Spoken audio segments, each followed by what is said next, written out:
When we hear the word mining, what do we think of? We think of jewels, of fancy floors, high-tech products, steel plants, growth and development. What we don't think of is poverty, deprivation, and human rights abuses. Across India, from the diamond mines of Madhya Pradesh, the lignite mines of Tamil Nadu, the stone quarries of Rajasthan and Maharashtra, to the coal mines in Jharkhand or Meghalaya, we come across some of India's poorest and most marginalized children. These we call the mining children. Children ignored and neglected. Not just those who are working in the mines, spending their days toiling in hazardous labor, despite laws banning them from this dangerous work, but also others being affected by mining in a multitude of ways. We have no ways of providing exact numbers.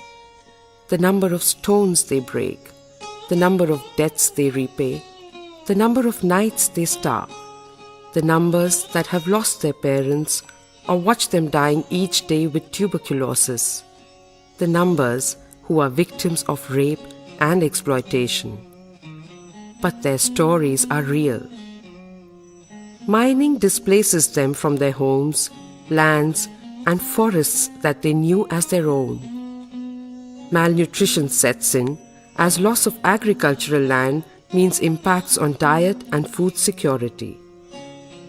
Living in makeshift housing close to or even on the mine sites, with no access to water or sanitation, their health worsens as they suffer from respiratory and other illnesses.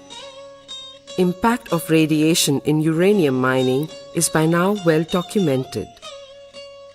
Malaria levels are high in mining areas across the country, with stagnant water providing the perfect breeding ground for mosquitoes. And water pollution from mining is leading to a range of illnesses, particularly in children. Being children of miners is not easy, as their parents succumb to TB, silicosis, and mining accidents from their years of toiling in dusty mines. Children are forced to drop out of school and follow their parents into this work. If mining brings development, why is it that those directly affected have no access to it? Leaky roofs, schools without teachers. After 5 years at school, many children remain illiterate, while their counterparts in the mining colonies for the officials march ahead. Scheduled areas are being thrown open to multinationals for private mining, violating the Constitution of India. Communities are thus being deprived of their livelihood, forced to migrate and lead unprotected and insecure existence.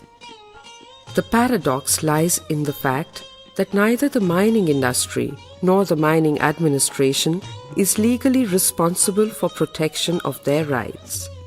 The Mines Ministry's fundamental job is to mine.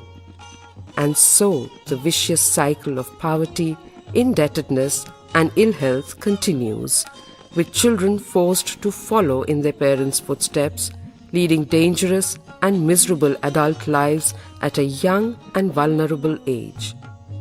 Is this what we want India's development to look like? A lot depends on political will, public accountability, and bureaucratic transparency. A lot also depends on a nation's conscience.